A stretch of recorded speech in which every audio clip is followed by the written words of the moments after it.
ইলিশ মাছ।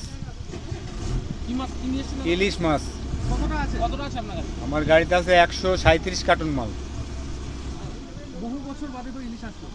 বহুত বছর মানে এই প্রথম, এই বছরে আজকে প্রথম। বাংলাদেশের যে ইন্ডিয়ার সাথে যে সমস্যাটা চলছিল, বাংলাদেশ মাছ পাঠাবে না বলেছিল, এখন ফের আবার অন্তর্বর্তী সরকার সিদ্ধান্ত নেয় মাছ পাঠানো। জি জি, না এটা ভালো হতো, ভালো। প্রত্যেক আমাদের ধরেন এরা বলতেছে আমরা যাবো, এটা তো আর আমাদের বিষয় না, সরকারদের বিষয়। কারণ আপনাদের সরকার, আমাদের মাছ তো দিতেই হবে, যেহেতু আপনাদের এখান থেকে মাল আসতেছে, আমাদের এখান থেকে মাছ যাবে, মাছই তো, এছাড়া তো আর কিছু না, খাওয়ার জিনিস তো এটা। এক্ষেত্রে কি দুই দেশের বন্ধুত্ব সম্পর্কটা আরো দৃঢ় হবে? অবশ্যই হবে। আপনার নাম? আমার নাম জসিম। আজকে ক গাড়ি মাছ ধরছে? আজকে মনে হয় 4টে না 5টা গাড়ি আছে, সঠিক আমি বলতে পারবো না, যেহেতু আমারটা এক জায়গার থেকে লোড হয়েছে, আরও আমার ঢাকার থেকে লোড হয়েছে, কেউ বরিশাল, কেউ পটুয়াখালী, কেউ খেউপাড়া, কেউ মানে ইসির থেকে আছে। দুটো আর এই একটা।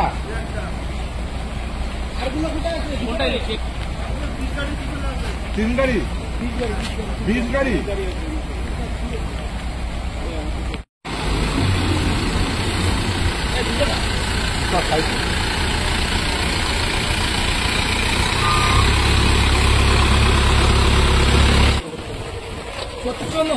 ছাতা নিয়ে কেউ সামনে যাস না।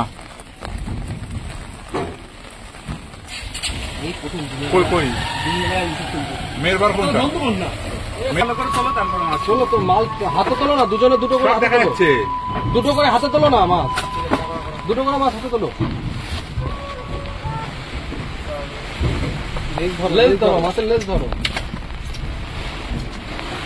দুজনে দাঁড়াও একসঙ্গে, এক দাঁড়াও, নাহলে বোঝা যাবে না।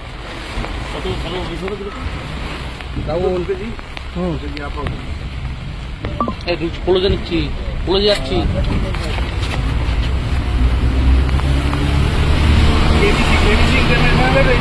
প্রথম গাড়ি তোমার মাছটা একটু কাছে।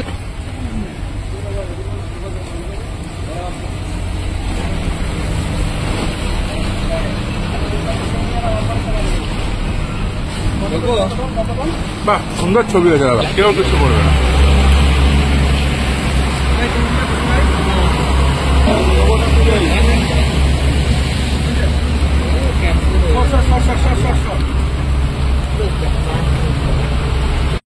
আজকে বাংলাদেশ থেকে কি নিয়ে আসলেন? গাড়িতে কি আছে? ইলিশ মাছ নিয়ে আসছি। কতটা আছে? কি মাছ নিয়ে আসছেন? 172 বক্স। কি মাছ নিয়ে আসছেন? ইলিশ মাছ। দীর্ঘদিন বাদে ইলিশ আসলো। হ্যাঁ, কতদিন বাদে তাও ইলিশ আসলো? এই তো গতবার নিয়ে আসছি, আর এই নিয়ে আসছি। বাংলাদেশের সাথে ভারতের যে একটা সম্বন্ধ নিয়ে একটা সমস্যা চলছিল, কি মনে হয়?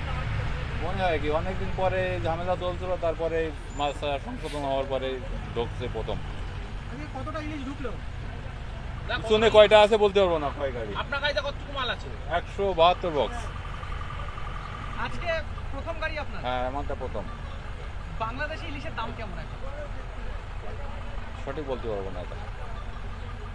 সাধারণ মানুষ হিসাবে কি বাংলাদেশি ইলিশের দামটা অনেকটা বেশি? অনেকটাই বেশি, আমরা কিনেই খেতে পারিনি। আপনার নাম? আমার নাম মোহাম্মদ শাহিনুজ্জামান। এখনো পর্যন্ত দুটো গাড়ি ঢুকেছে। কতটা মাল আসবে? আপনাদের 7-8 টন হবে। আজকে কত গাড়ি আসতে পারে মনে হচ্ছে? এখনো 8টা-10টা আসবে। আচ্ছা, আর আপনাদের টোটাল কতটা আনার মতো প্ল্যানিং আছে? বা এবারে দেখুন, পারমিশন তো ওটা তো 3000 টনের মতন আছে, এবার তারপর যতটুকু হয়।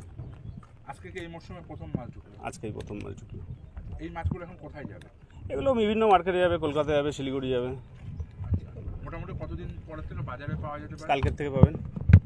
কালকে থেকে বাজারে পাওয়া যাবে। বাংলাদেশ সরকার তো প্রথমে বলেছিল অন্তর্বর্তী সরকার যে মাছ দেবে না, তারপর আবার তারা মাছ কি বলবে? এই লোকটা নামা না কি বলার, এখন দেখুন, আমরা তো প্রতি বছর এই অপেক্ষাটায় থাকি যে বাংলাদেশ থেকে পদ্মার মাছ আসবে, আমরা কেবিসি ইন্টারন্যাশনালের পক্ষ থেকে সেটাকে নিয়ে আসবো, নিয়ে এসে ভোজন প্রিয় বাঙালিদের সামনে দেব, এটাই আর কি। আর এই মাছগুলোর ওজন কত হতে পারে একটা? 1 কেজি আপ। 1 কেজি। একটা গাড়িতে কটা প্যাকেট আছে এখন? এগুলো তো বিভিন্ন গাড়িতে বিভিন্ন রকম প্যাকেজিং আসে। একটা গাড়িতে কটন করে ওটা কোনো ঠিক থাকে না, এগুলো কাগজের উপর সব। আজকে আপাতত কত গাড়ি ঢুকবে? এখনো পর্যন্ত 2টো ঢুকেছে, আরও ধরুন যা ঢুকবে। মাল কতটুকু ঢুকবে? আজকে টোটাল কত অনুমোদন পাওয়া গেছে? অনুমোদন তো ওরমভাবে হয় না, অনুমোদন যা হয় এবারে গাড়ি প্রতি যেই এক্সপোর্টার বা যেই ইম্পোর্টার যতটুকু আনতে পারে একদিন। আপনার নাম? Sudip Majumdar from KBC international. Importer.